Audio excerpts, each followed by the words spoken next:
what they gave me was the incentive to be good. You try to be your best. You never give up, no matter what the competition is. You give it your all. That's what made the first Korean American Chief Justice in history, I guess. Yes, yes.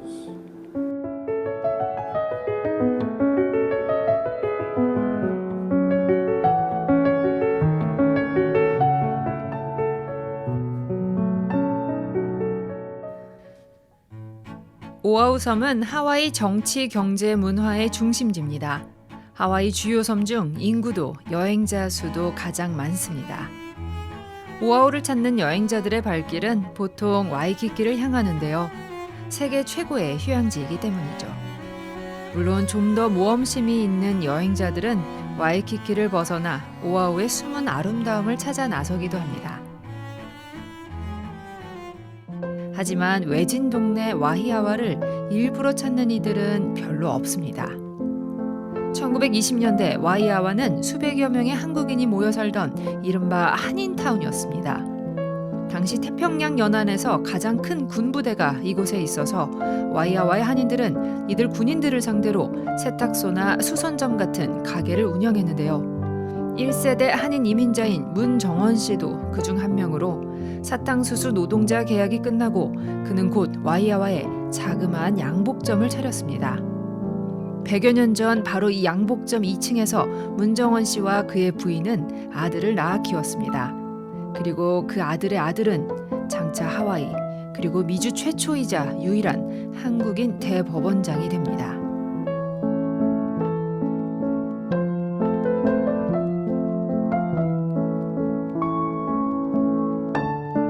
1990년 49의 나이에 대법관에 임명되고 3년 만에 대법원장직에 오른 이래 이른해 정년 퇴임할 때까지 하와이 사법부에서 활약한 문대양 전 대법원장의 업적을 기려 하와이 주정부는 2010년에 신축된 한 지방법원 청사의 이름을 로널드 문 법원으로 명명했습니다.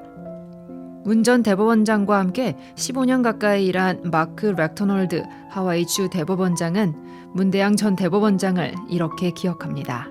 He was somebody who really cared passionately about access to justice, so he wanted the courts to be accessible to everyone and really just energized our efforts to reach out to the community, get lawyers to volunteer, get folks to contribute to support legal services so people who can't afford a lawyer in a civil case have their voices heard in court. My name is Ronald Moon and was raised in Waihawa. I believe that the most important thing in life is the contribution to the society. Over the past few years, I've seen you on a podium always giving speeches on various functions. And today I'm able to have a talk with you. That's really an honor for me.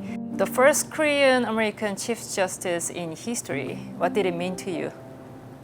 Well, what it meant to me was I tried my best, I did my best, and I was appointed Hawaii's Chief Justice of the Supreme Court, which made me individually proud, but hopefully I believe that the Koreans would be as proud. Can you tell us about the first generation of Koreans of your family? Yeah, the first generations were my grandparents on both sides. My grandfathers left Korea for a destination unknown at that time, but ended up in Hawaii in August of 1903. 1903. Oh, they're one of the earliest people who came then. So both my grandfathers came to Hawaii, not knowing each other. I see. When they first came, they worked as a plantation worker. Do you know? Yes, they did. My father's side worked in Honoka, like I said, in the plantations, and then moved to Oahu and settled in the Waihawa area and worked in the fields. My grandfather was here, and he had said that he would be making a livelihood for himself and for his bride and the family when he brought them over. And it took him about 19 years to come over. So they were married already in Korea. Yeah. And then he came here by himself first. And he had an older daughter, and then he had my daughter, my mother, when he got here. Oh, I see. Oh, that's He amazing. impregnated my. Already daughter, yeah. Oh, that's a great story. Can you tell us about your grandmother? You spent a lot of time with her. Well, she raised me because my mom was very busy helping my father at the store that they had. They had a store, Duke's, in Waihawa, and so she raised me or helped raise me, and I could speak Korean very well at that time. Oh. But I lost it. Until what age? I think I spoke Korean during the adolescent years of my life. Oh, wow. And then lost it because I never used it. How was she? Was she strict or was she loving, or what do you remember about her? She was very protective, and she was very caring and very affectionate, very protective. My father was strict, and it blossomed, I think, and it was contagious and got to my mother, and so she was very strict with us. And so she used to try to spank us at times when we were out of hand, and my grandmother would step in and protect us. That's sweet. Physically. Yeah. Hit me instead of runner, right? Something like that. Oh, that's sweet. And how did they do the tailor shop? My grandfather, on my father's side, he was a tailor, and he owned the tailor shop. He was a tailor even before he came to Hawaii, or do you know? It seems so. It seems so. He was good with his hands, all that. Well, he was good with the machine that they had. They had an old Singer machine that came from, he's from North Korea. And he and his brothers escaped to South Korea way back when, I'm not sure when, but he actually carried the Singer sewing machine. My father inherited the tailor shop on California Avenue. Oh my goodness. That's when my sister, my youngest brother Duke, Junior, Eric, Marilee, my sister, and me. Oh, everyone is good looking. Seriously, it's a little Korean drama family character. Do you know if he was involved with any Korean organization? Yeah, my father was very involved with the church. The church was the headquarters for collecting clothing and food products to send to Korea. Yeah, and they were always fighting for their independence as well.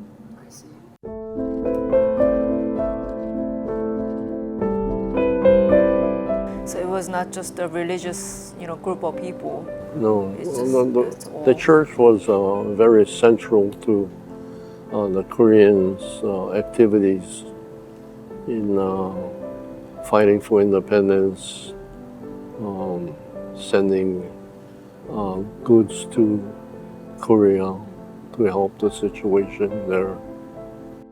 This was founded in 1919 by a group of Koreans led by Dr. Sigmund Rhee. Now, before I sit down, I would like to lead you in a cheer that I learned in August of 1945 when the church, the old church on Lee Street, gathered together after the Second World War in August of 1948. And I was 5 years old at the time, and I heard for the first time that I can recall what I believe is a national cheer, which is what say. The fondest memory I have is every weekend my father would drive around the islands. Ron's dad, Duke, would actually come and pick us up. You know, he would come down the street, drive and pick us up in the evening and bring us to church. He would take us even into Honolulu in Smitty's laundry truck. And the bad boys would, every time we made a turn, they would jump on us and scramble us up in the back seat of the truck. So we had a lot of fun in those days. You remember, Ronald? Yeah. Our friends started from this church. I mean, we remained friends all these years. Even if we don't see each other, we feel like we've never missed a day. And our parents were friends. Our generation are friends, and hopefully our children will continue to be friends. My father was a very gifted, and he gave a lot to the church and to the community. His door was always open to the store where they would come in and he would translate letters or notices from the government or, you know. Oh, so he was already doing the free legal service. Yes. He was. He was really a leader and made Hawaii a national leader in having a vibrant program of court interpreters who could interpret for the court and for participants who weren't English speakers as their first language.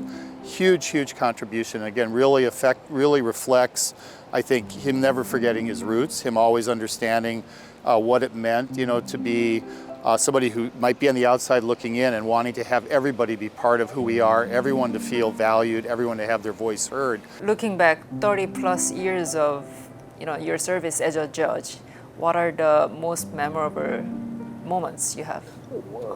I think I got Koreans to understand that the law is the law, and the law is for everybody.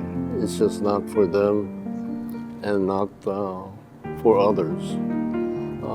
One case that really reminds me, it was the temple that went up in the Palolo area. The 무량사. And there was an ordinance at that time that the level was supposed to be so high, and yet they went higher with the temple.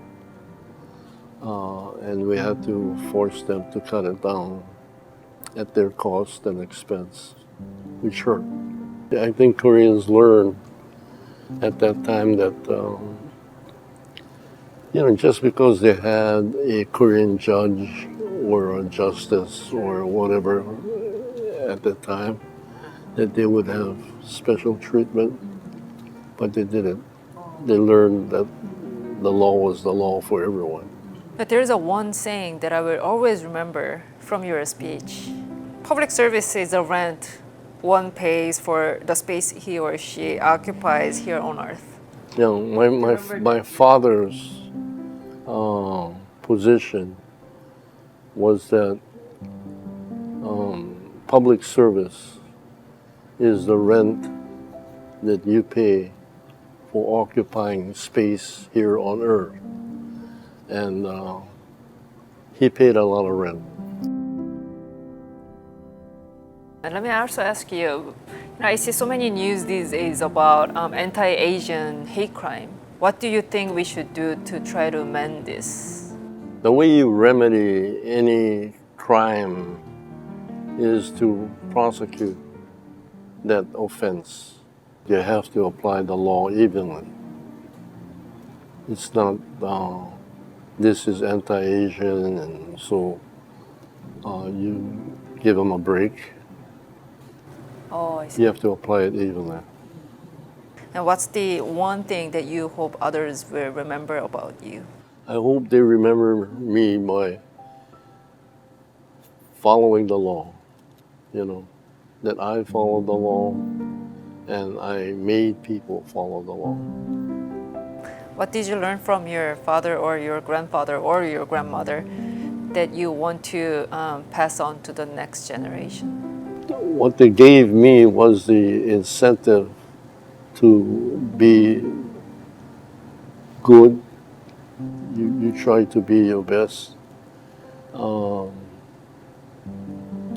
You never give up, no matter what the competition is. You give it your all. That's what made the first Korean American Chief Justice in history, I guess. Yes, yes. What is your biggest fear in life? The biggest fear is to live your life and not contribute.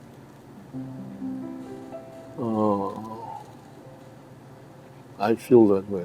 You have to contribute something to your society that you live in. One thing I think is really important about Chief Justice Moon is his role as a mentor to people. So he took a very active role in helping folks who had just become judges or new lawyers understand what it meant to be a professional, understand what it takes to excel in the profession, and to have integrity and honor in how they approach their profession. And he did that for me. And so, to me, he's been somebody I've looked up to since I first began serving in the judiciary in 2007. And then since I become Chief Justice, he's just been, an invaluable source of support, of guidance, and encouragement. If you live your life and you cannot point to anything that you left behind. That is so sad. That's what I mean about leaving something. You gotta live your life.